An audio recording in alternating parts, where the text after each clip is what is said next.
شهر رمضان الذي أنزل فيه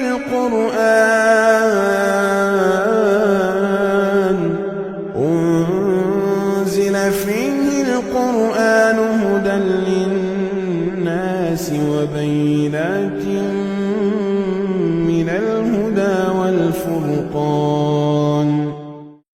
مسجد حرام سے یعنی خانہ کعبہ سے بیت المقدس تک، یعنی یہ سفر ایک مسجد سے شروع ہوا ہے اور ایک مسجد پر ختم ہو گیا. پہلی بات تو یہ معلوم.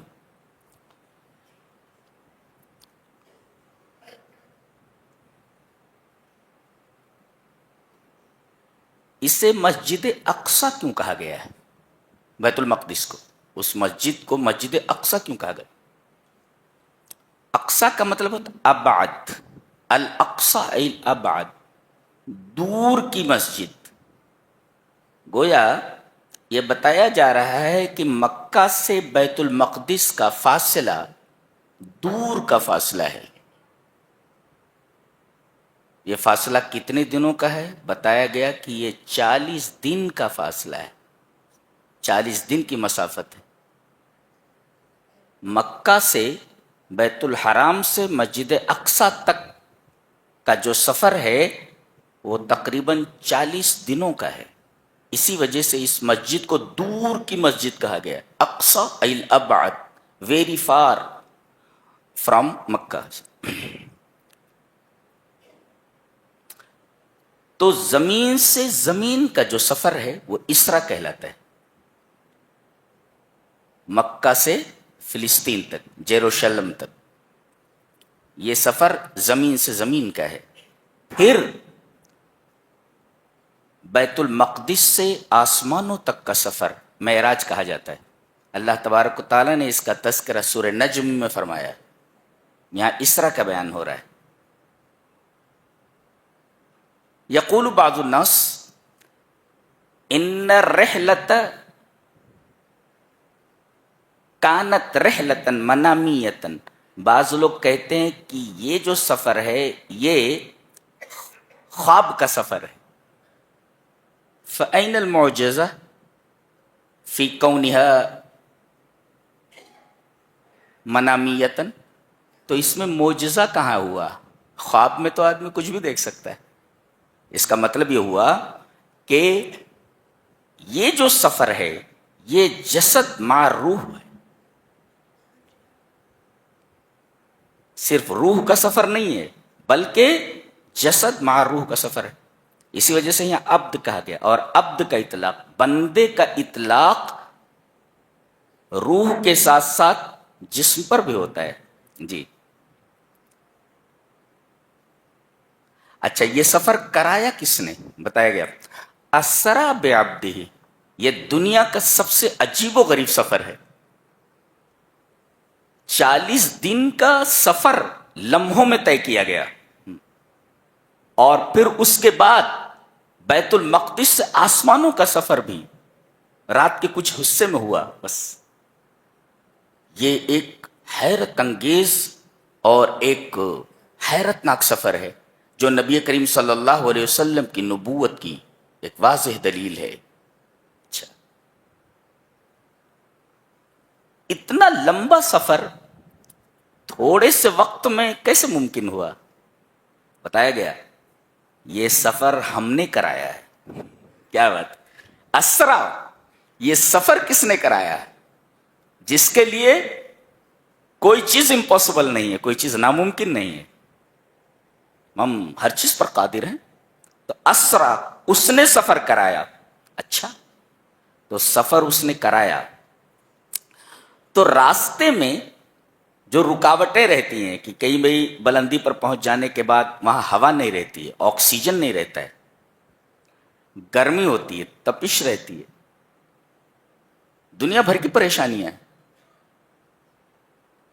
یہ کیسے ممکن ہوا؟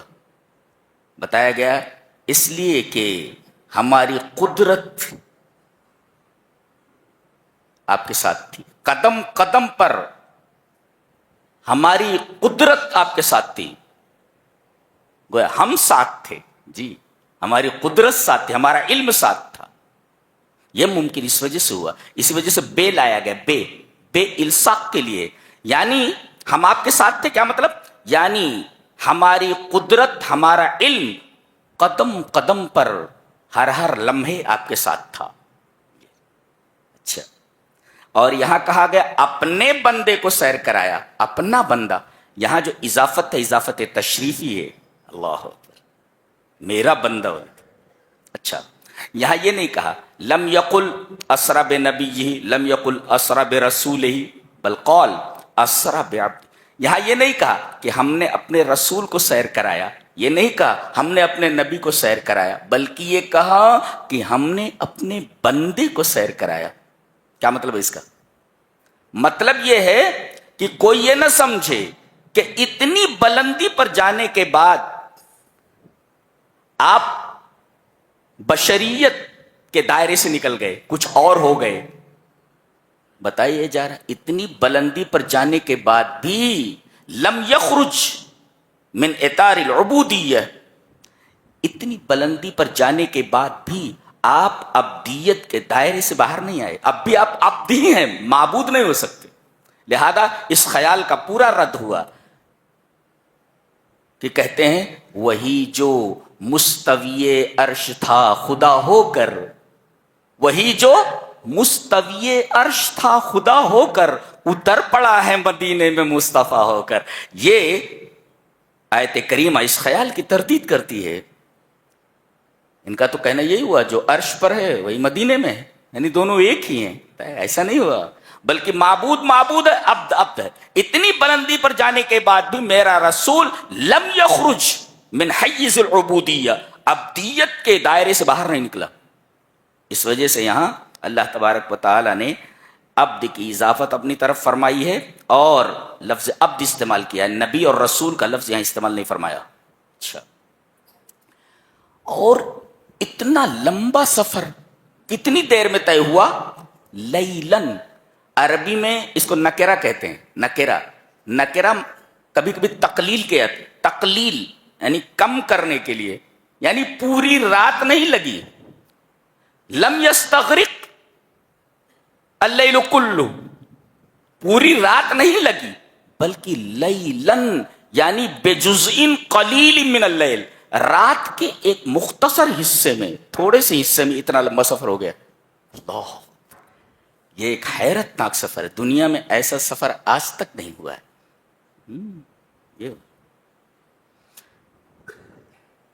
اسی وجہ سے اللہ تبارک و تعالی نے اس آیت کریمہ کا آغاز سبحانہ سے کیا ہے. پاک ہے وہ، ہر چیز پر قادر ہے وہ، پاک ہے وہ. تو سبحان الذی اسری بعبدہ، پاک ہے وہ ذات جس نے سیر کرایا اپنے بندے کو رات کے ایک تھوڑے سے حصے میں. پوری رات بھی نہیں لگی اتنے لمبے سفر میں. کہاں سے کہاں تک؟ من المسجد الحرام الی المسجد الاقصی. ایک تو زمین سے زمین کا سفر ہے، 40 دنوں کا سفر ایک مختصر سے وقت میں طے ہو گیا. یہ زمین سے زمین کا سفر ہے. پھر اس کے بعد بیت المقدس سے آسمانوں کا سفر الگ ایک سفر ہے جس کو معراج کہتے ہیں. اب بتایا جا رہا ہے یہ جہاں آپ پہنچے ہیں، کہاں؟ بیت المقدس. آپ کو ایک مسجد سے دوسری مسجد تک کیوں لایا گیا؟ پہلے ڈائریکٹ آپ کو مسجد حرام سے آسمان پر اٹھایا جاتا، بیت المقدس لانے کی کیا ضرورت؟ اس لیے کہ خانہ کعبہ کا بڑا گہرا تعلق بیت المقدس سے ہے. اس لیے کہ بیت المقدس تمام انبیاء کرام کی مسجد رہی ہے. اور بتایا گیا کہ ان دونوں مسجدوں میں ایک چیز قدر مشترک ہے. کیا؟ کہ تمام انبیاء کرام نے توحید کی دعوت دی ہے. تو توحید کا جو تعلق ہے وہ اس مسجد کا اس مسجد سے بڑا گہرا ہے. کیا بات! اور فرمایا یہ جو جگہ ہے بیت المقدس، پتہ نہیں کیا حال ہے ابھی. اللہ نے فرمایا الذی بارکنا حولہ، ہم نے اس کے ارد گرد برکتیں رکھ دی ہیں. کیا بات! برکتوں کی دو قسمیں، برکات روحانیہ اور برکات دینیہ، برکات دینیہ روحانیہ اور برکات دنیاویہ، دنیاوی برکتیں بھی اور دینی برکتیں بھی۔ دینی برکت کیسے؟ بیت المقدس کے ارد گرد کی جو جگہ ہے، یہ جگہ مقرن للانبیاء، یہ انبیاء کرام کے رہنے کی جگہ تھی۔ یعنی بیت المقدس جو ہے، جو مسجد ہے، مسجد کے ارد گرد کو ہم نے مبارک بنایا۔ کیوں؟ اس لیے کہ یہ انبیاء کرام کے ٹھہرنے کی جگہ تھی، اور جہاں انبیاء کرام جیسی مقدس ہستیاں ٹھہریں وہ چیز مبارک ہو جایا کرتی ہے، چیز پاک ہو جاتی۔ دیکھیے بارک، اور نعمت دنیاویہ ہم نے رکھی ہے۔ آپ چاروں طرف دیکھیں بیت المقدس کے پورے فریش، کہیں نہریں بہ رہی ہیں، دور دور تک ہریالی ہی ہریالی ہے، پھل فروٹ کے بے شمار درخت آپ کو نظر آئیں گے، نہریں بہ رہی ہیں، پانی کی کمی نہیں ہے، پھلوں کی کمی نہیں ہے، کھیتیوں کی کمی نہیں ہے۔ تو دنیاوی برکتیں بھی اللہ تبارک و تعالی نے اس کے اطراف میں رکھی ہیں۔ بارکنا حولہ، حول کا مطلب ہوتا ہے سراؤنڈنگ، جی پورے سراؤنڈنگ میں ہم نے برکتیں رکھی ہوئی ہیں۔ اور یہ برکتیں دینی بھی اور دنیاوی بھی ہیں۔ دینی اس وجہ سے کہ یہ انبیاء کرام کے ٹھہرنے کی جگہ ہے، اور انبیاء کرام جیسی مبارک ہستیاں جہاں ٹھہریں وہ جگہ مبارک ہو جاتی ہے، برکت والی ہو جاتی ہے۔ اور دنیاوی برکتیں ایسی ہیں کہ کیا نہیں ہے وہاں، تمام پھل فروٹ کے درخت ہیں، نہریں بہ رہی ہیں۔ اللہ تبارک و تعالیٰ نے دنیاوی برکتیں بھی بہت رکھی۔ اب یہ اتنا لمبا سیر کیوں کرایا اللہ نے؟ سوال پیدا ہوا نا، زمین سے زمین کا سفر، مسجد حرام سے بیت المقدس تک 40 دنوں کا سفر ایک لمحے میں، اور پھر وہاں سے آسمانوں کا سفر۔ اتنا لمبا سفر کرانے کی کیا ضرورت تھی؟ اس کی وجہ بتائی جا رہی ہے۔ لی مانے ریزن بتایا جا رہا، اس لیے لِنُرِيَهُ مِنْ آیاتنا، ہم نے قرآن حکیم میں جو نشانیاں آپ کو بتائی ہیں اسے آپ اپنی آنکھوں سے دیکھ لیں۔ کیا بات! آسمان کے اندر کیا ہمیں معلوم نہیں، پہلے آسمان پر کیا ہے، دوسرے آسمان پر کیا ہے، ہمیں پتہ نہیں تھا کہ آسمان میں دروازے بھی ہیں۔ نبی نے بتایا کہ میں جب پہلے آسمان میں داخل ہوا تو پہلے دروازہ کھلوایا گیا۔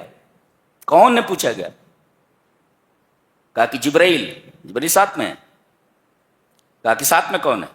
کہا کہ محمد صلی اللہ علیہ وسلم۔ کہا بلائے گئے ہیں؟ جی ہاں بلائے گئے ہیں۔ دروازہ کھول دیا۔ یہ حدیث صحیح ہے۔ پتہ یہ چلا کہ آسمان میں دروازے بھی ہیں، ہمیں علم نہیں تھا، ہمارے نبی نے بتایا۔ تو جو آپ کو قرآن میں نظری طور پر بتایا گیا تھا اسے پریکٹیکل دکھایا گیا۔ جنت کا بیان ہے، آپ کو جنت دکھائی گئی، یہ جنت ہے۔ جہنم کا بیان ہے، آپ کو جہنم دکھائی گئی۔ اتنے انبیاء کرام ہم نے بھیجے، آئیے سب کے سب مسجد اقصی میں جمع ہیں اور آپ ان کے امامت فرمائیے۔ نبی کریم صلی اللہ علیہ وسلم نے بیت المقدس میں تمام انبیاء کرام موجود ہیں، وہاں سب ایک دوسرے سے ملے ہوں گے۔ اللہ سمجھ میں نہ آنے والی بات، بالکل مسٹیریس ہے۔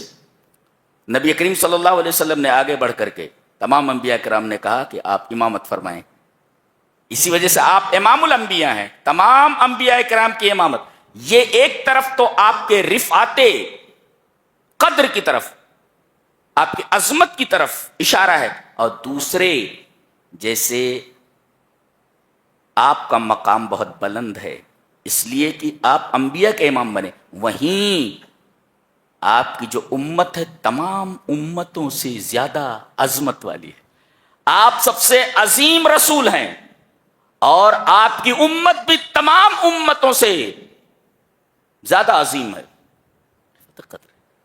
اور عجیب بات تو یہ ہے کہ آخر الامم عصراً سب سے آخر میں یہ امت آئی ہے. کون؟ ہم لوگ. لیکن تمام امتوں سے افضل ہیں ہم. اگرچہ ہم آخر میں آئے، زمانے کے اعتبار سے ہم آخر میں ہیں، مگر مرتبے اور فضیلت اور عظمت کے اعتبار سے ہم تمام امتوں سے بڑھ کر کے.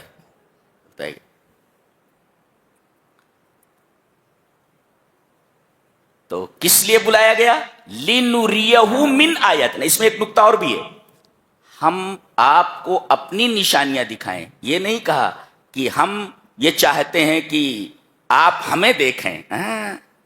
لہذا جو یہ کہے کہ معراج میں رسول اللہ صلی اللہ علیہ وسلم نے اللہ کو اپنی سر کی آنکھوں سے دیکھا، وہ جھوٹ بولتا ہے. حضرت عائشہ رضی اللہ تعالیٰ عنہ کی روایت بخاری کتاب التوحید میں موجود ہے. حضرت عائشہ فرماتی ہے من حدثک ان محمدا رأى ربه فقد كذب وهو يقول لا تدرك الابصار. جو تم سے یہ کہے کہ محمد صلی اللہ علیہ وسلم نے اللہ کو اپنے سر کی آنکھوں سے دیکھا ہے، وہ جھوٹ بولتا ہے.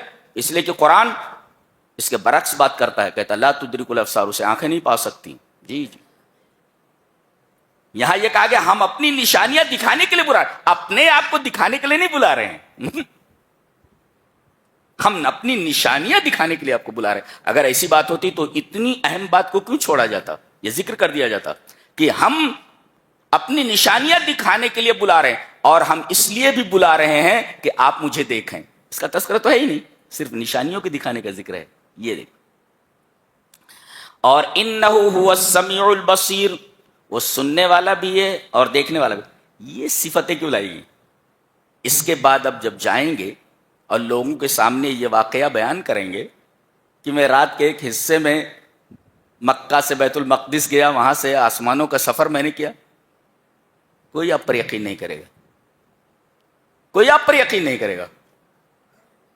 تو اللہ نے فرمایا وہ السمیع، سننے والا ہے. کہ کون آپ کی تصدیق کرتا ہے؟ جیسے حضرت صدیق، آپ کی بیوی محترمہ حضرت خدیجۃ الکبریٰ رضی اللہ تعالی عنہ، کون تصدیق کرتا ہے اور کون آپ کی تکذیب کرتا ہے؟ یہ ہم سن رہے ہیں، سننے والے ہیں. اور بصیر، اور ہم دیکھ رہے ہیں کہ جو جس سزا کا مستحق ہے ہم اس کو سزا دیں گے، اور جو جس جزا کا مستحق ہے ہم اسے جزا دیں گے. اب غور سے دیکھیں، یہاں تذکرہ ہو رہا ہے اسرا کا، جو ایک حیرت انگیز سفر ہے. فوراً موسیٰ علیہ السلام کا ذکر ہوا کہ ہم نے انہیں کتاب دی. غور سے، ہم بہت غور سے یہ ذہن میں بٹھا کر جاؤ. آج وَآتَيْنَا مُوسَى الْكِتَابَ وَجَعَلْنَاهُ هُدًى لِبَنِي إِسْرَائِيلَ أَلَّا تَتَّخِذُوا مِن دُونِي وَكِيلًا. ہم نے موسیٰ کو کتاب دی، تورات. غور سے، وَجَعَلْنَاهُ هُدًى، اور ہم نے تورات کو، جو موسیٰ کی کتاب ہے، جو موسیٰ کو پر نازل ہوئی، اسے ہم نے ہدایت بنایا. کس کے لیے؟ لِبَنِي اسرائیل، بنی اسرائیل کے لیے. اور یہ کہا گیا اللہ تتخذوا من دونی وکیلا، میرے علاوہ تم کسی کو کارساز نہ بناؤ. آج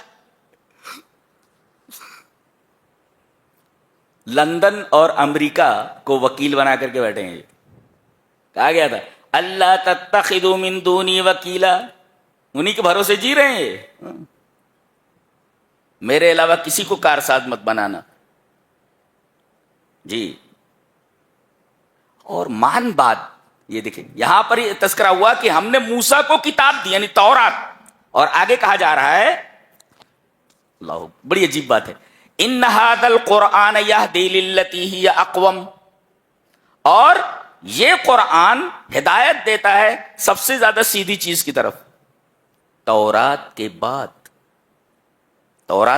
قرآن حکیم کا ذکر ہوا، اور موسیٰ علیہ السلام کے بعد ہمارے نبی جناب محمد الرسول اللہ صلی اللہ علیہ وسلم کے اوپر نازل ہونے والی کتاب قرآن کا ذکر ہوا. کیا بتایا جا رہا ہے؟ تورات کو اور قرآن کو جمع کر کے کیا بتایا جا رہا ہے؟ بتایا یہ جا رہا ہے کہ قرآن حکیم کے بعد سب سے افضل کتاب تورات ہے، یہ بتایا گیا.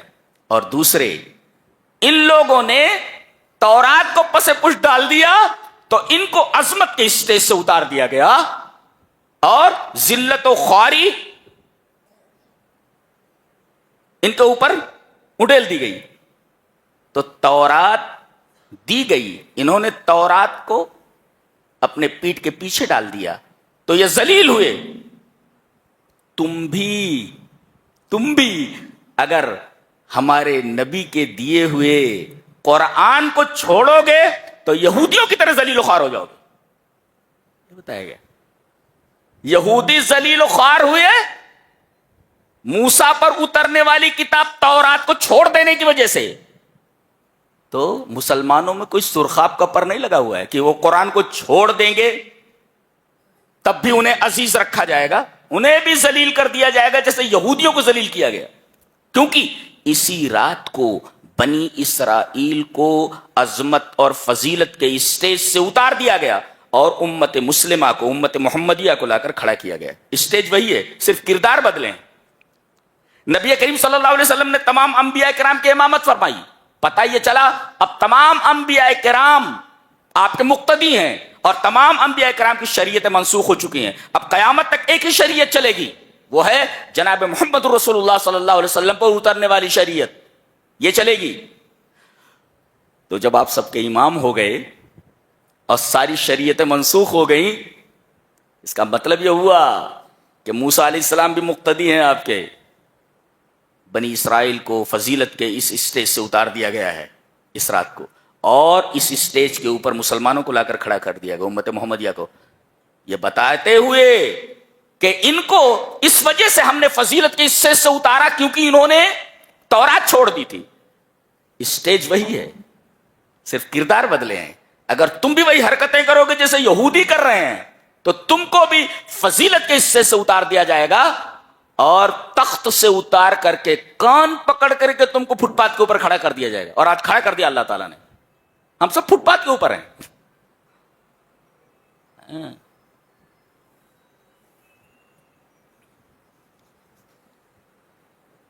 تو یہ تھا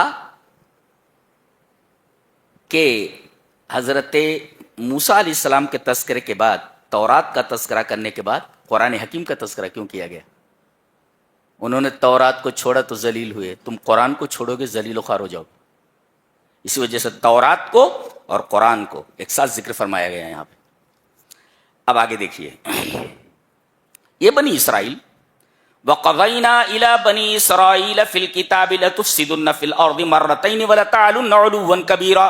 ایک ہسٹوری ہے, ایک تاریخ ہے. ہر نوجوان کو یہ تاریخ جاننا ضروری ہے. یہودیوں کی, مسلمانوں کو چاہیے کہ وہ اپنی تاریخ سے جڑے رہیں, اپنے ماضی سے جڑے رہیں. قرآن حکیم تاریخ بتاتا ہے یہاں سے کہ بنی اسرائیل کے بارے میں ہم نے فیصلہ کیا تھا, کتاب میں لکھ دیا تھا. کیا لکھ دیا تھا کتاب میں؟ لَتُفْسِدُنَّ فِي الْأَرْضِ مَرَّتَيْنِ, کہ تم زمین میں 2 مرتبہ فساد کرو گے. وَلَتَعْلُنَّ عُلُوًّا كَبِيرًا, اور تم بہت بڑی سرکشی کرو گے تم. اور دونوں مرتبہ ہم تمہیں تمہاری سرکشی کے موافق سزا دیں گے. جیسی تمہاری سرکشی, جس معیار کا تمہارا تمرد, اسی اعتبار کی سزا. 2 مرتبہ تم فساد کرو گے زمین میں. فساد کیا ہوا تھا؟ انہوں نے انبیاء کرام کو قتل کرنا شروع کیا. پہلے انہوں نے حضرت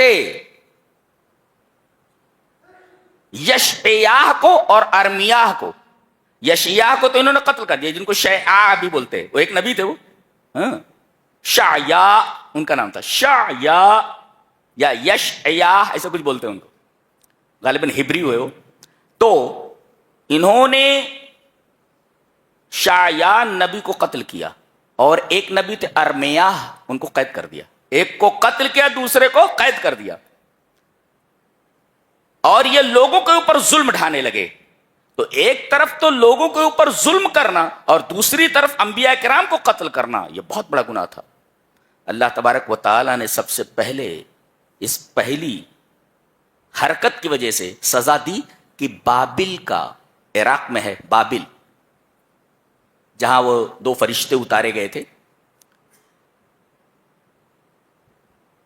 بابل کے اندر ایک بادشاہ تھا جس کا نام بخت نصر تھا. یہ مجوسی تھا, آتش پرست تھا، آگ کو پوجنے والا تھا. یہ ایک بڑا لشکر لے کر کے فلسطین کے اوپر حملہ آور ہوا. اللہ تبارک تعالیٰ نے فرمایا دیکھو فَإِذَا جَاءَ وَعْدُ أُولَاهُمَا بَعَثْنَا عَلَيْكُمْ عِبَادًا لَّنَا أُولِي بَأْسٍ شَدِيدٍ فَجَاسُوا خِلَالَ الدِّيَارِ وَكَانَ وَعْدًا مَّفْعُولًا. ہم نے جو کتاب میں لکھ دیا تھا، جو وعدہ کیا تھا، وہ وعدہ پورا ہوا. کیسے؟ جب پہلا معاملہ آیا، پہلا وعدہ آیا ان دونوں میں سے، تو ہم نے اپنے طاقتور بندوں کو تمہارے اوپر بھیج دیا. طاقتور بندے، لیکن عبادنا نہیں کہا، عباد لنا کہا. بیچ میں لام کی فصل ہے. یعنی یہ ہمارے طاقتور بندے تو تھے، لیکن یہ مجھے ماننے والے نہیں تھے. یہ آگ کی پرستش کرنے والے تھے، لیکن طاقتور تھے. تو ہم نے اپنے بندوں نہیں، بلکہ عبادنا کہنے کے بجائے عباد لنا کہا. میرے نافرمان بندے لیکن طاقتور تھے. تم نے نافرمانی کی تو نافرمان بندوں کو ہم نے تمہارے اوپر مسلط کر دیا. آج وہی حال ہے. ہم نے نافرمانی کی ہے تو اللہ کے جو نافرمان ہیں ان کو ہمارے اوپر مسلط کر دیا گیا ہے. وہی حرکت انہوں نے جو کی تھی وہ حرکت ہم دوہرا رہے ہیں. لہذا ان کے اوپر ایسے لوگوں کو مسلط کیا گیا جو پاور میں تھے، جو طاقتور تھے اور مسلمان نہیں تھے. ان کو مسلط کر دیا گیا ان کے اوپر. تم نے اللہ کو چھوڑا تو اللہ کو چھوڑنے والے لوگوں کو تمہارے اوپر مسلط کر دیا گیا. اور کیا ہوا وہ دیکھو، فجاسو خلال الدیار، یہ تمہارے گھروں میں گھس گئے. اے ہے اللہ اکبر. جاسا یجوسو کا مطلب عربی میں آتا ہے، میں تو عربی ادب کا لٹریچر کے طالب علم ہوں. جاسا کا مطلب ہوتا ہے طلب الشیء باستقصاء، کسی چیز کو ڈھونڈنا پوری باریک بینی سے. کہاں ہے؟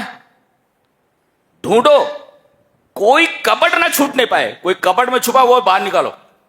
تو طلب الشیء باستقصاء یعنی بالکل تلاش کرو، کمپریہنسولی، بالکل ڈھونڈ ڈھونڈ کر کے نکالو کہیں بھی چھپے ہوئے ہو تو. من یخالفہم، مخالفت کرنے والا کون ہے؟ ومن یقف وجوہہم، جو ان کے سامنے کھڑا ہو سکے. اچھا تم ہم سے لڑو گے؟ چلو پکڑو ان کو. تم ہماری مخالفت کرتے ہو، پکڑو ان کو. اور جتنے بھی اشراف تھے، بڑے لوگ تھے، قتل کر دیا گیا سب کو، اور غلام بنا کر لے کر چلے گئے. عورتوں کو لونڈیاں بنا لیا گیا. جو چلنے کے لائق نہیں تھے ان کو قتل کر دیا گیا. تورات کے نسخے ڈھونڈ ڈھونڈ کر چلائے گئے. اعلان کر دیا گیا کہ کہیں بھی کسی کے پاس تورات دکھی تو اس کی گردن مار دی جائے گی. تورات کے نسخے ڈھونڈ ڈھونڈ کر جلا دیے گئے. فجاسو خلال الدیار، گھروں میں گھس گئے. اندازہ لگا یہ جاسو کا مطلب ہوتا ہے آ رہے ہیں جا رہے ہیں. یجیئون یذهبون، یجیئون یذهبون، یعنی کوئی پردہ نہیں ہے. کسی عورت کو پکڑ لے جا رہے ہیں، لڑکی کو پکڑ لے جا رہے، اوف نہیں کر سکتے آپ. بھائیوں کے سامنے، باپ کے سامنے بہن کا ریپ ہو رہا ہے، بول نہیں سکتے تم. اللہ اکبر. خوفناک سزا دی گئی ان کو. فیدا جا، روح کانپ اٹھتے، روح کانپ اٹھی. دیکھو اللہ، میری طبیعت پریشان ہو رہی ہے. دیکھو تو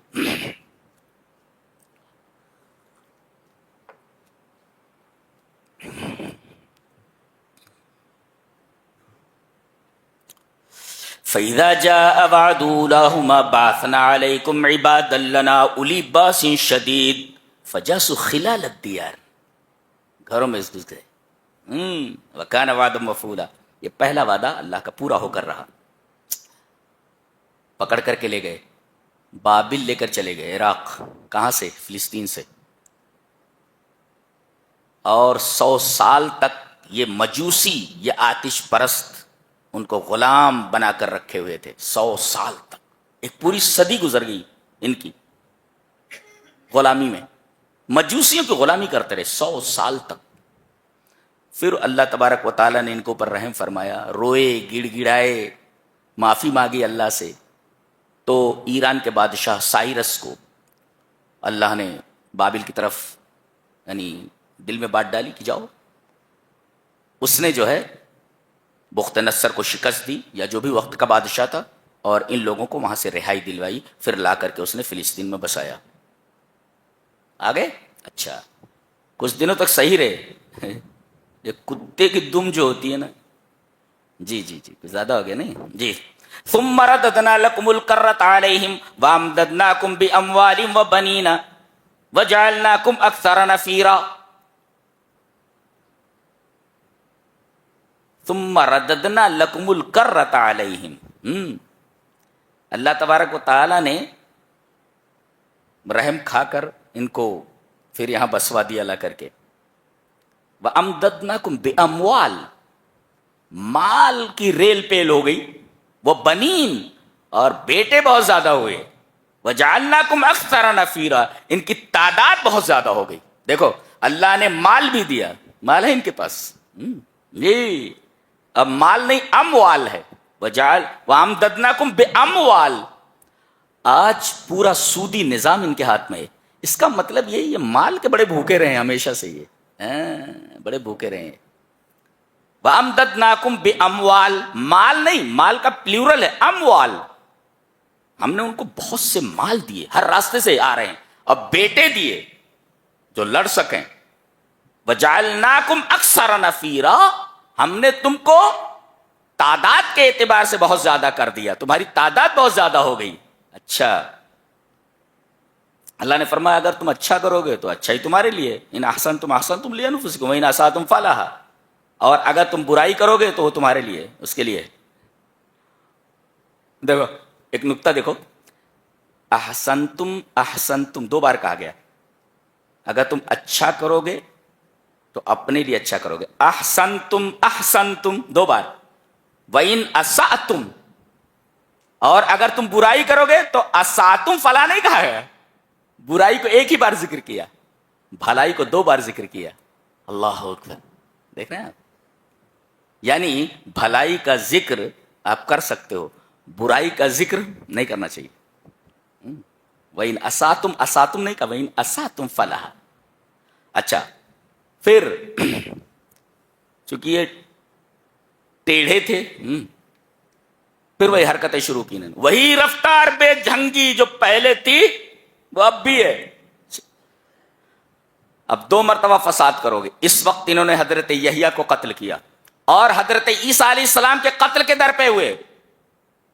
حضرت یحییٰ تو قتل کر دیے گئے, شہید ہو گئے, مگر حضرت عیسیٰ علیہ السلام کو اللہ تبارک و تعالیٰ نے آسمان پر اٹھا لیا. جی جی, نبی کریم صلی اللہ علیہ وسلم نے اسی رات, معراج کی رات کو, حضرت عیسیٰ سے ملاقات کی ہے.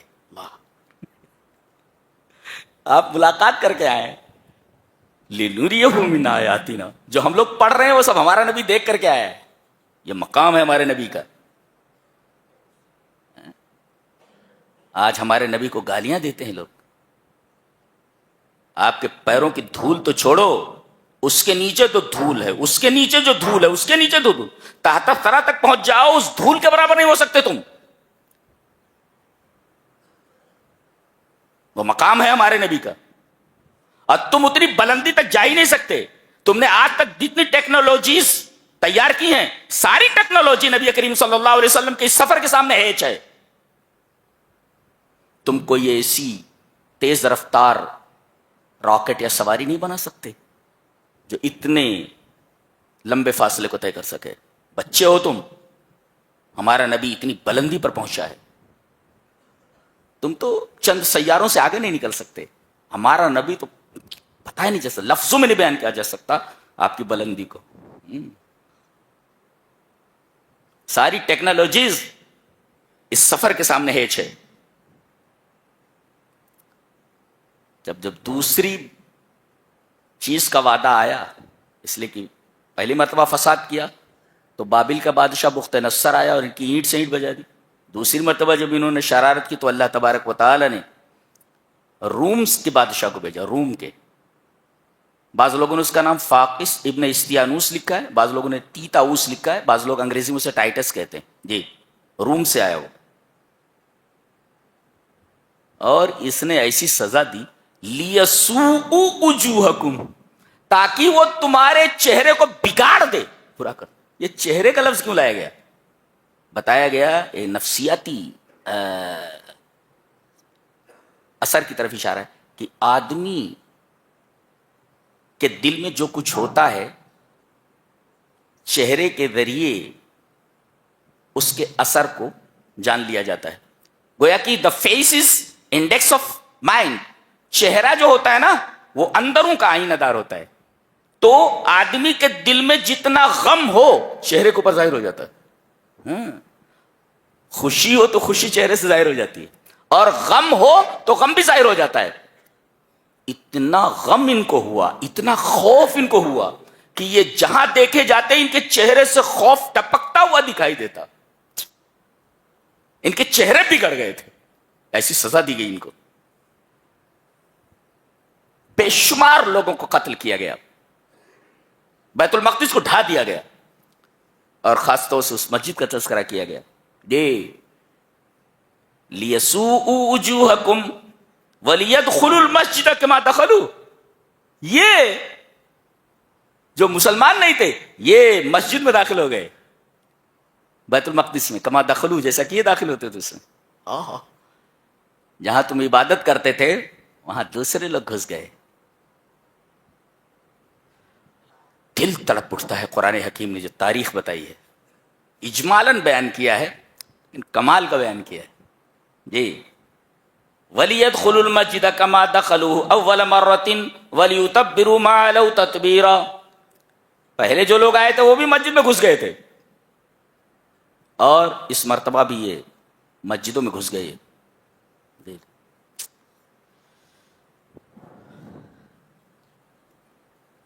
اس کے بعد قرآن حکیم کو تھامنے کا حکم دیا گیا. مضبوطی سے پکڑو اس کو, قرآن حکیم کو. ان هذا القرآن يهدي للتي هي اقوم. میں ٹھہر کر اس آیت کریمہ پر کچھ وضاحت کرنا چاہوں گا. قرآن حکیم کے بارے میں کہا گیا یہ ہدایت دیتا ہے, رہنمائی کرتا ہے اقوم کی طرف. اقوم یہ اس میں تفصیل ہے, یعنی دوسرے کے مقابل میں سیدھا. پتہ یہ چلا دنیا کے جتنے بھی راستے ہیں سب کے سب ٹیڑھے ہیں, سیدھا ایک ہی راستہ ہے جو قرآن حکیم بتاتا ہے. اللہ, یہ کتنا بڑا احسان ہے قرآن کا کہ دنیا کے اندر جتنے ٹیڑھے راستے ہیں ان کے مقابل میں بالکل سیدھا جو راستہ, اقوم اقوم من غیرہا, اس کے علاوہ جتنے بھی راستے ہیں ان سب راستوں سے جو ٹیڑھے ہیں سیدھا ایک ہی راستہ ہے. قرآن حکیم اس سیدھے راستے کی طرف ہماری رہنمائی کرتا ہے. یہ غور ہے.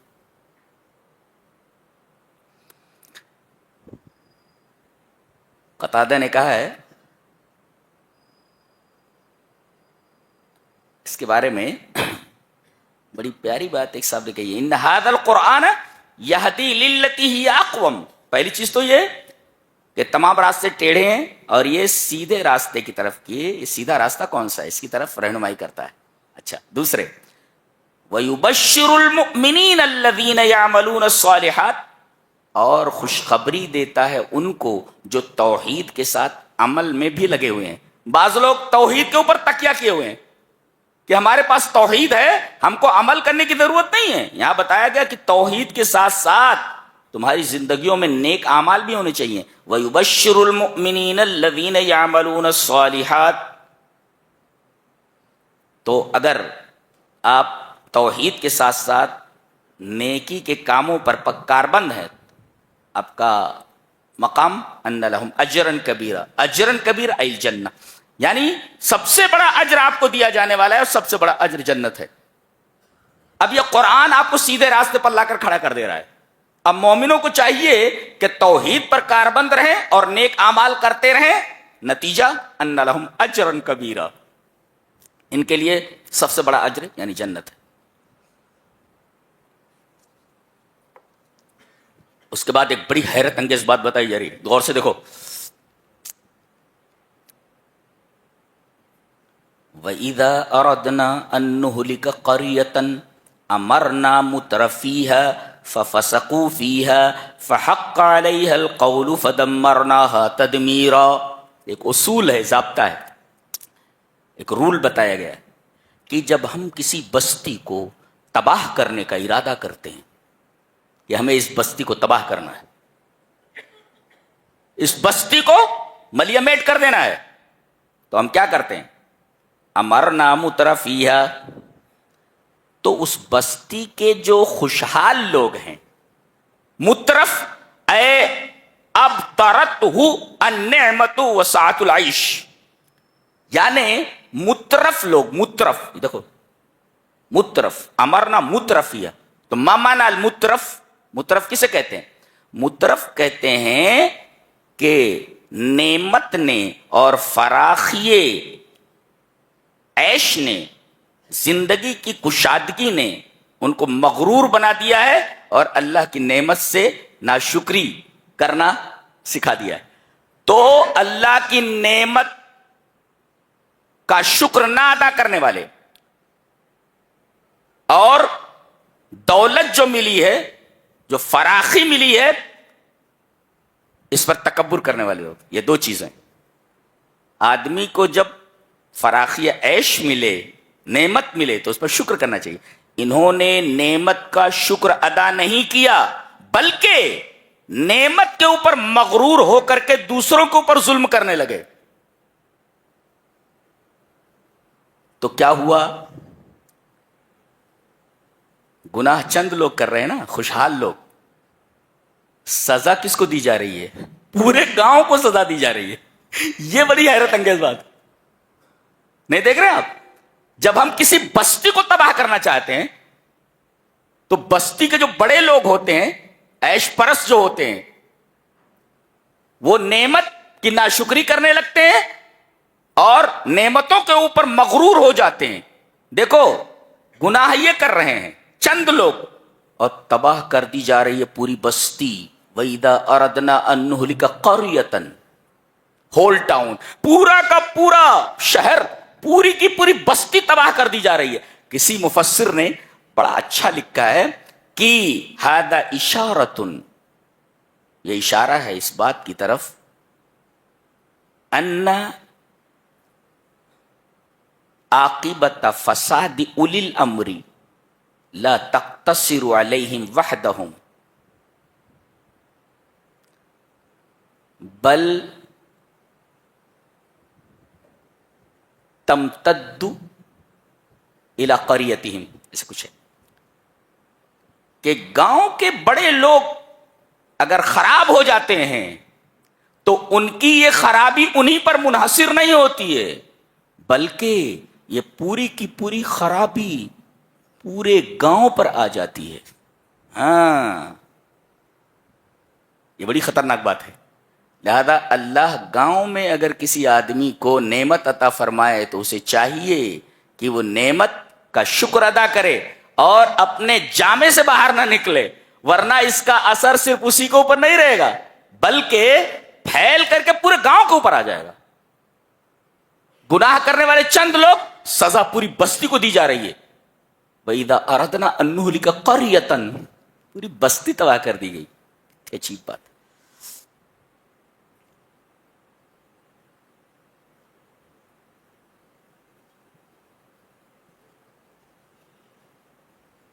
اس کے بعد یہ بات ذہن میں بٹھاؤ، آگے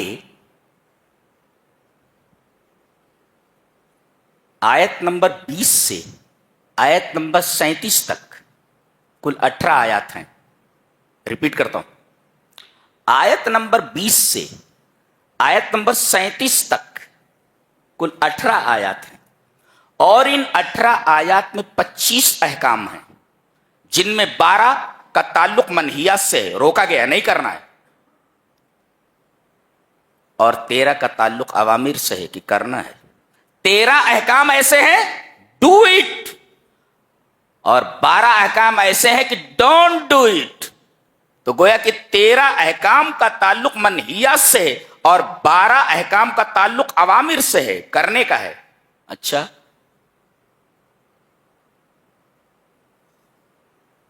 اور یہ 25 احکام جو ان 18 آیات میں یہاں بیان ہوئے ہیں ایک جگہ، حضرت ابن عباس فرماتے ہیں کہ کانت فی الواح موسیٰ، حضرت موسیٰ علیہ السلام کی تختیوں میں یہی احکام تھے۔ جتنے احکام اللہ تبارک و تعالیٰ نے صرف 18 آیات کے اندر بیان کیا ہے، یہی سارے احکام پورے تورات میں تھے۔ گویا کہ پورے تورات کا خلاصہ یہاں ذکر کر دیا گیا ہے۔ کیا بات ہے، حیرت کی بات کی نہیں؟ پوری کتاب کا خلاصہ یا جسٹ پورا بیان کر دیا، سمرائزڈ کر دیا گیا ان احکام کو اور یہاں نقل کر دیا گیا۔ آیتیں کتنی ہیں؟ 18۔ احکام کتنے ہیں؟ 25۔ کرنے کے لیے کتنے ہیں؟ 13۔ نہ کرنے کے لیے کتنے ہیں؟ 12۔ یہ چلیے کچھ دیکھ لیتے ہیں، کہتے ہیں قرآن میں کیا ہے؟ ہے خالی انہی 18 آیات کو آدمی اپنی زندگی میں لے آئے تو اس کے دنیا اور آخرت دونوں بن جائے۔ چلیے دیکھتے ہیں۔ وَقَضَىٰ رَبُّكَ أَلَّا تَعْبُدُوا إِلَّا إِيَّاهُ وَبِالْوَالِدَيْنِ إِحْسَانًا، اللہ کے علاوہ کسی کی عبادت نہ کرو، وَبِالْوَالِدَيْنِ إِحْسَانًا، اور اپنے والدین کے ساتھ حسن سلوک کرو۔ تفصیل کی گئی، اگر تمہارے پاس دونوں زندہ ہوں تو ان کے ساتھ حسن سلوک کرنا ہی ہے، لیکن اگر ان دونوں میں سے کوئی ایک چلا جائے اور ایک رہ جائے تو تمہارے حسن سلوک کا وہ زیادہ مستحق ہے۔ باپ چلا جائے، صرف ماں رہ جائے، ماں کو کبھی بھی کوئی تکلیف نہیں ہونے دینا، سمجھ گیا؟ ماں چلی گئی، صرف باپ زندہ ہے، اللہ۔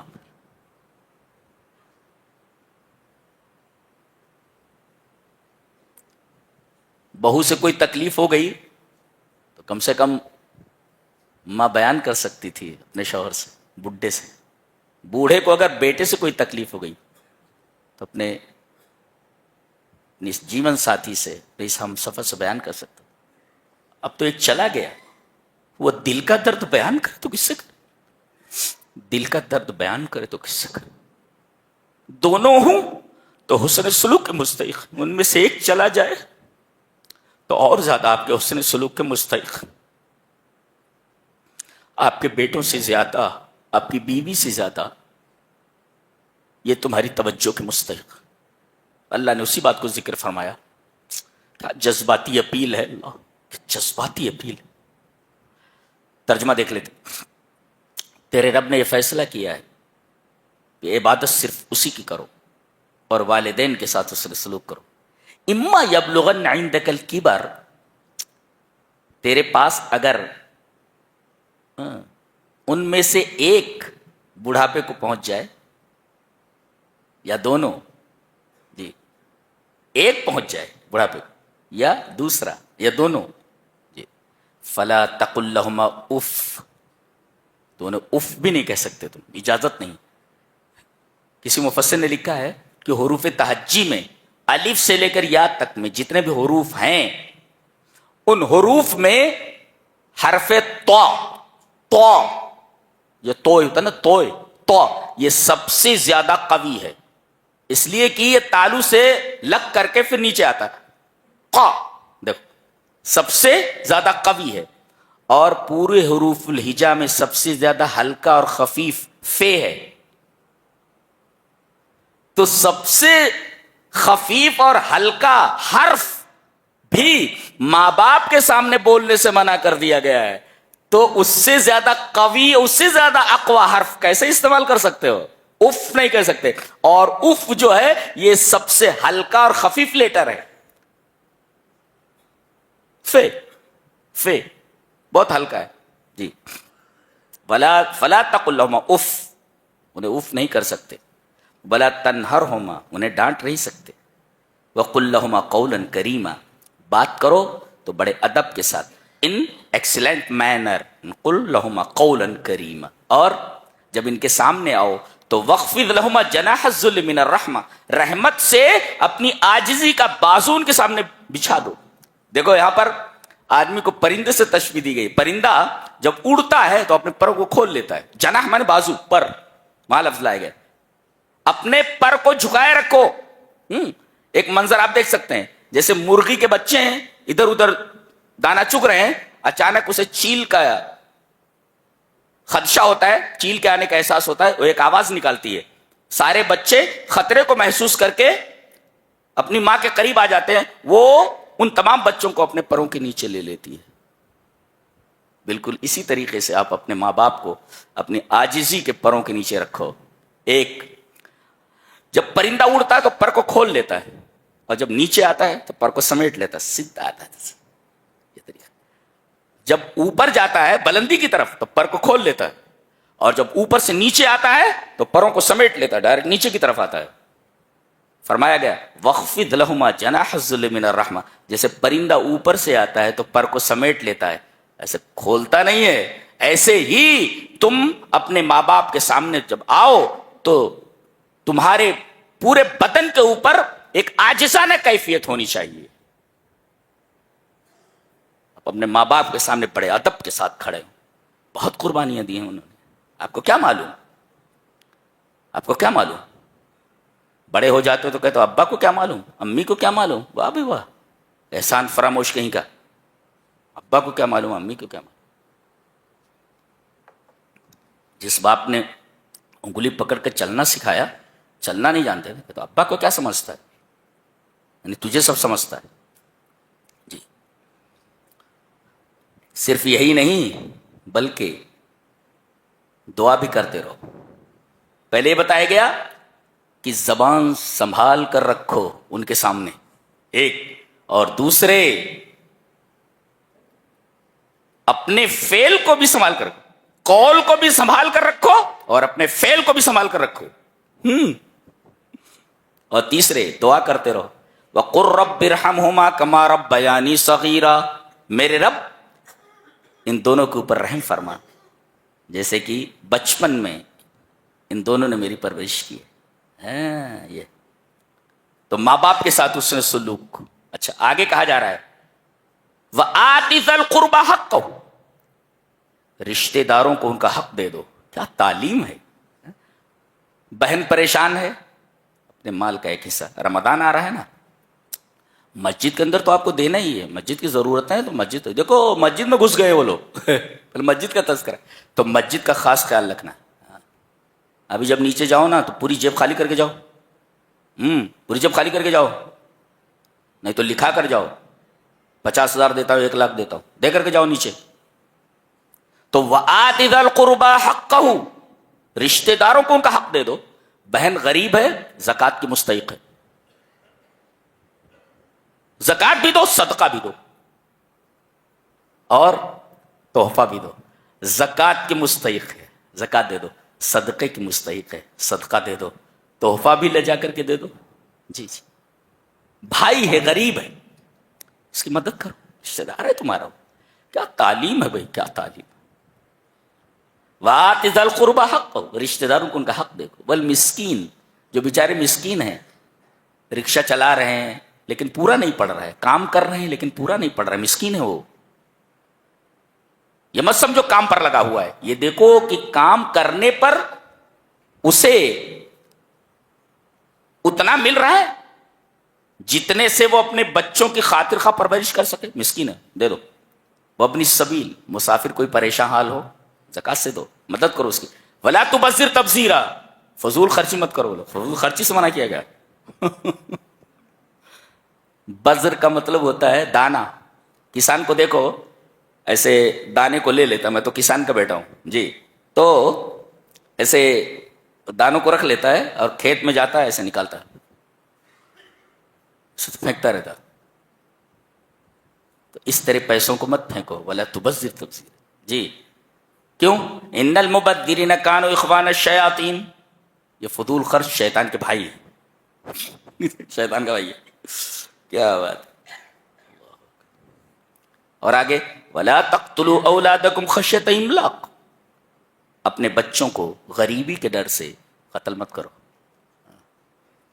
پہلے تو بچی پیدا ہو جاتی تھی تب مارتے تھے اس کو, زندہ درگور کر دیتے تھے زمانے جاہلیت میں. آج تو پیٹ میں بھی پتہ چل جائے, اب تو بہرحال قانون بڑے سخت ہو گئے ہیں, پیٹ ہی میں مار دیتے تھے اس کو اگر پتہ چل جائے کہ یہ لڑکی ہے تو.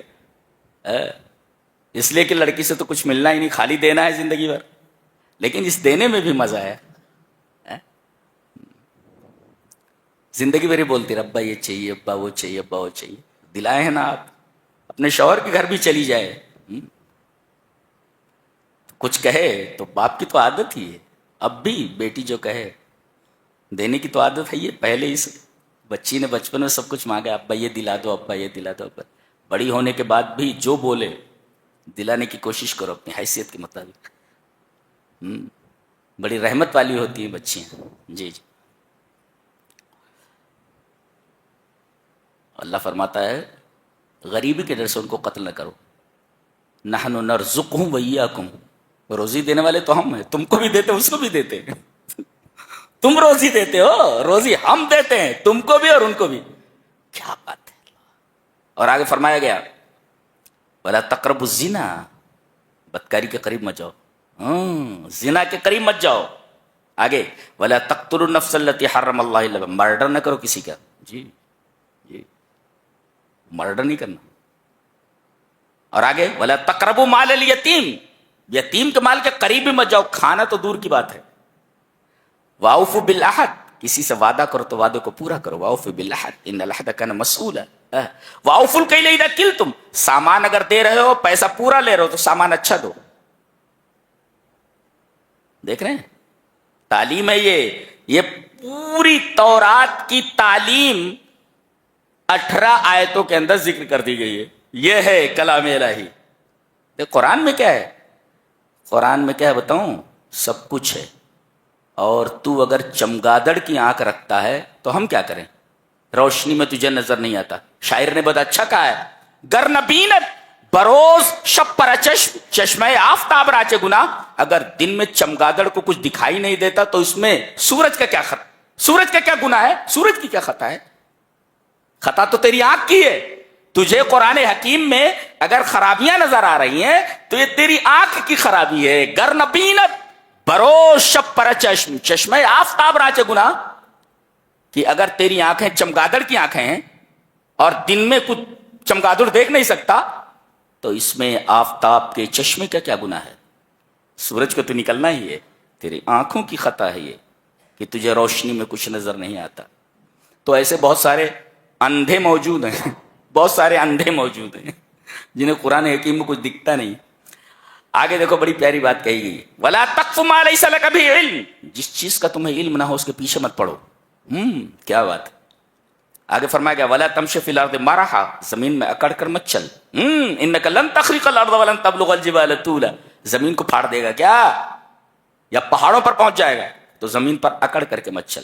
اللہ اکبر، سبحان اللہ. یہ تعلیمات 25 احکام ہیں.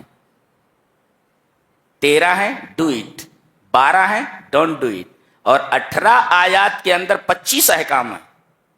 اور حضرت ابن عباس کے قول کے مطابق یہ پوری کی پوری تورات ان 18 آیتوں کے اندر سمو دی گئی ہے.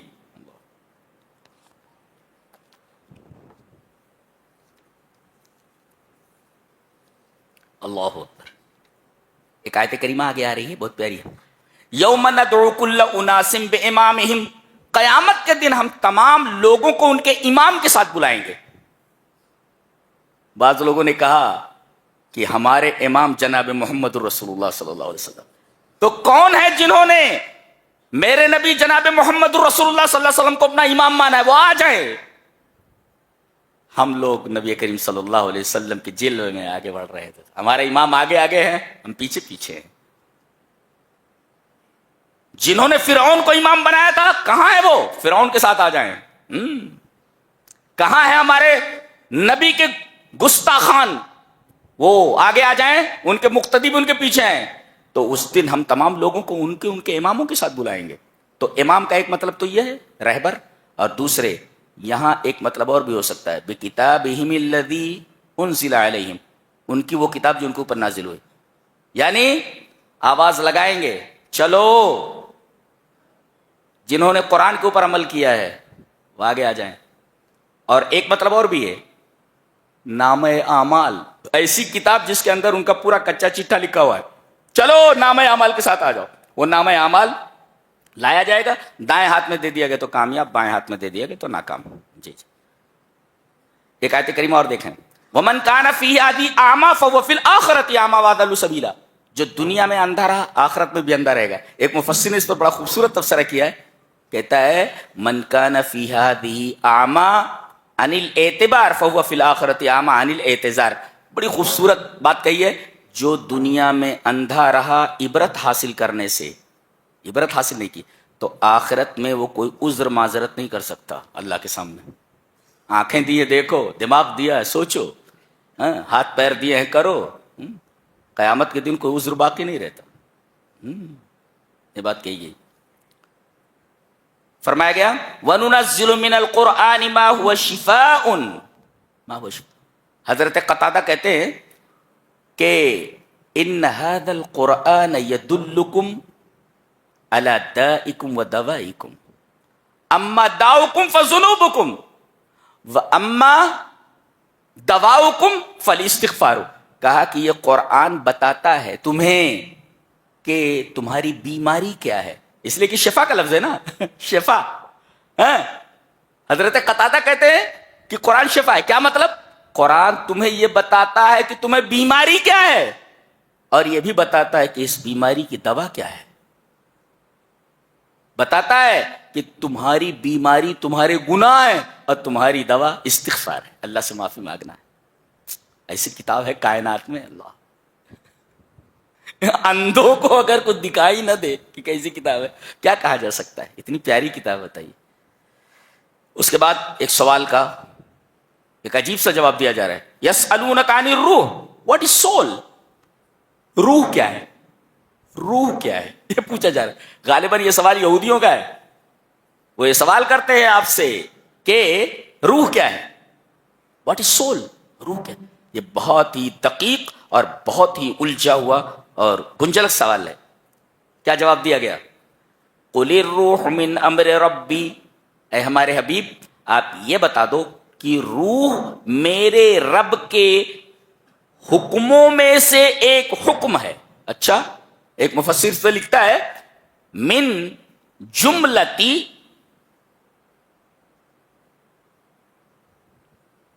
کہ وہ تمام چیزیں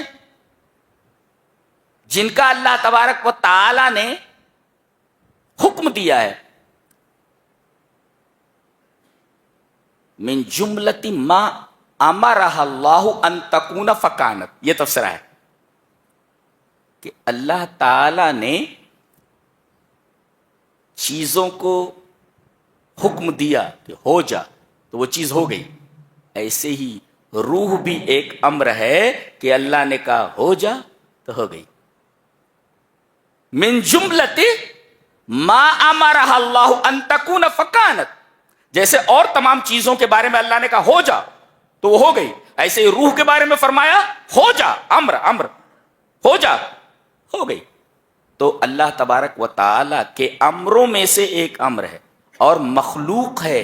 اللہ نے اس کو پیدا کیا ہے، یہ مخلوق ہے یہ. لیکن یہ بدن میں کیسے آتی ہے پتہ نہیں، اور بدن میں آتی کیسے، آنے کی کیفیت معلوم نہیں، اور دوسرے اس کی حقیقت کیا ہے یہ معلوم نہیں.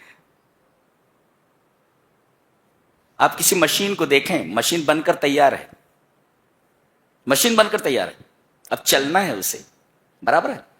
اس کو ایک تار کے ذریعے کرنٹ کو اس سے کنیکٹ کر دیا گیا ہے.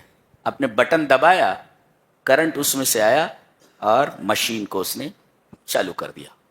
اب یہ کرنٹ کیا ہے بنانے والے کو بھی آج تک سمجھ میں نہیں آیا کہ ہے کیا، یہ اس کی حقیقت کیا ہے. اس کی توجیہ تو کر سکتا ہے، ہو سکتا ہے یہ ہو سکتا ہے یہ ہو سکتا ہے، لیکن روح کی حقیقت کسی کو معلوم ہے؟ اللہ کے علاوہ کسی کو علم نہیں ہے. قل الروح من امر ربی، یہ جواب دے کر کے چھوڑ دیا گیا کہ جیسے اور تمام چیزوں کے بارے میں اللہ نے کہا ہو جا تو ہو گئی، ایسے ہی روح کے بارے میں کہا ہو جا تو ہو گئی. گویا روح کی حقیقت کے بارے میں سوال کیا گیا تھا، لیکن سوال غلط تھا.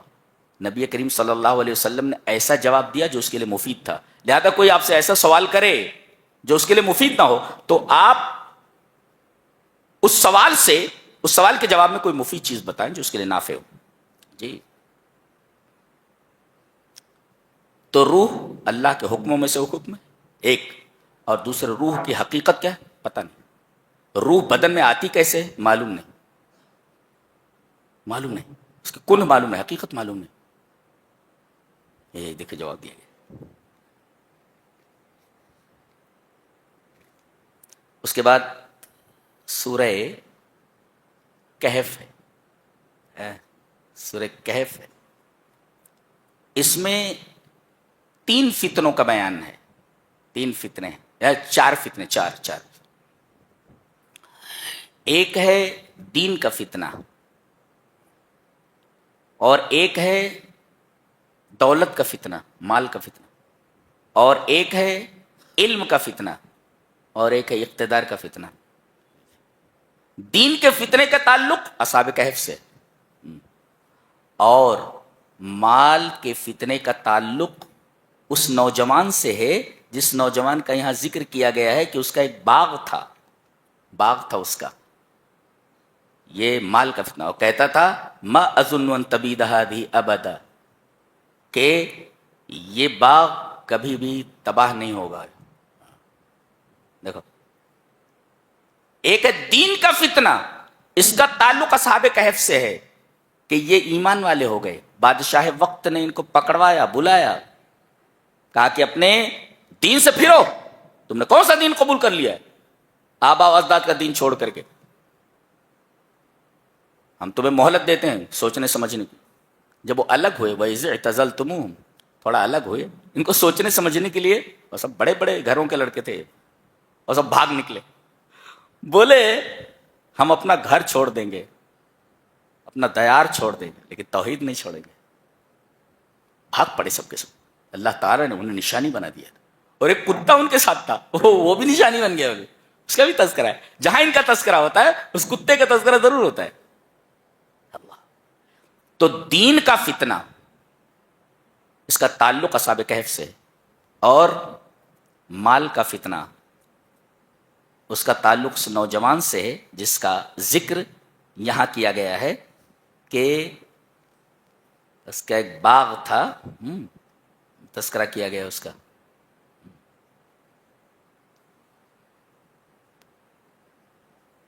وَاضْرِبْ لَهُمْ مَثَلَ الرَّجُلَيْنِ جَعَلْنَا لِأَحَدِهِمَا جَنَّتَيْنِ مِنْ أَعْنَابٍ وَحَفَفْنَاهُمَا بِنَخْلٍ وَجَعَلْنَا بَيْنَهُمَا زَرْعًا. آپ دیکھیں گے کہ وہ باغ کیسا تھا. جی، اور اس کا دوست مسلمان تھا اور وہ کافر تھا. وہ باغ میں اپنے لائے دکھانے کے لیے، جیسے آج کل لوگ فارم ہاؤس وغیرہ بناتے ہیں نا، دکھاتے ہیں لا کر کے، ہم ہیں دیکھو ہمارا فارم ہاؤس ہے. مرے گا تو فارم ہاؤس میں دفن ہوگا کیا کہ خیرات کی جگہ میں دفن ہوگا؟ یہ میرا ہے، وہ تیرا ہے، یہ فارم ہاؤس، یہ گھر، لیکن دفن کہاں ہوتا ہے؟ خیرات کی جگہ میں، قبرستان میں. خیرات کی جگہ ہوتی ہے، لوگ دے دیتے ہیں. چلے زندگی بھر کرتا رہا یہ میرا ہے، یہ تیرا ہے. دفن کہاں ہوتا ہے؟ خیرات اور صدقات کی جگہ میں دفن ہوتا ہے. یہ زندگی کی حقیقت ہے. کچھ سمجھ میں آ رہا ہے؟ تو دین کا فتنہ، اس کا تعلق اصحاب کہف سے. مال کا فتنہ، اس کا تعلق اس نوجوان سے. جی،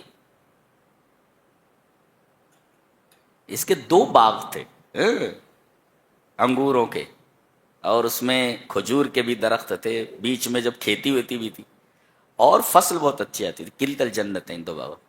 اور وہ نشے میں آ کر کے بول رہا ہے، دیکھ رہا ہے کیسا باغ ہے میرا. کہا کہ اللہ کا شکر ادا کر. بولے اللہ کہاں سے آ گیا بیچ میں؟ یہ سب میری محنتوں کا نتیجہ ہے، اور مجھے یقین ہے کہ یہ باغ کبھی تباہ نہیں ہوگا.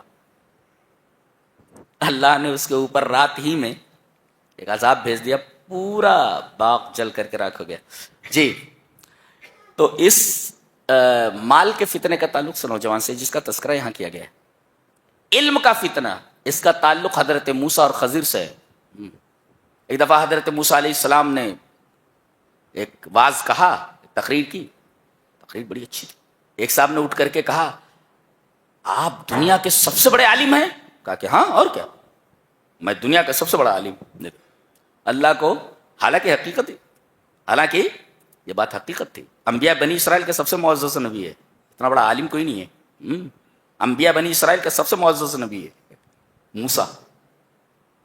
کہا کہ ہاں میں دنیا کا سب سے بڑا عالم ہوں. اللہ تبارک تعالیٰ کو ان کی یہ ادا پسند نہیں آئی. کہا کہ مجموع البحرین پہ جا، جہاں 2 دریاؤں کا سنگم ہے، وہاں میرا ایک بندہ ملے گا، جب پتہ چل جائے گا علم کہتے کس کو ہے. ہم اس پر بعد میں بحث کریں گے. تو علم کا فتنہ، اس کا تعلق موسیٰ اور خضر سے.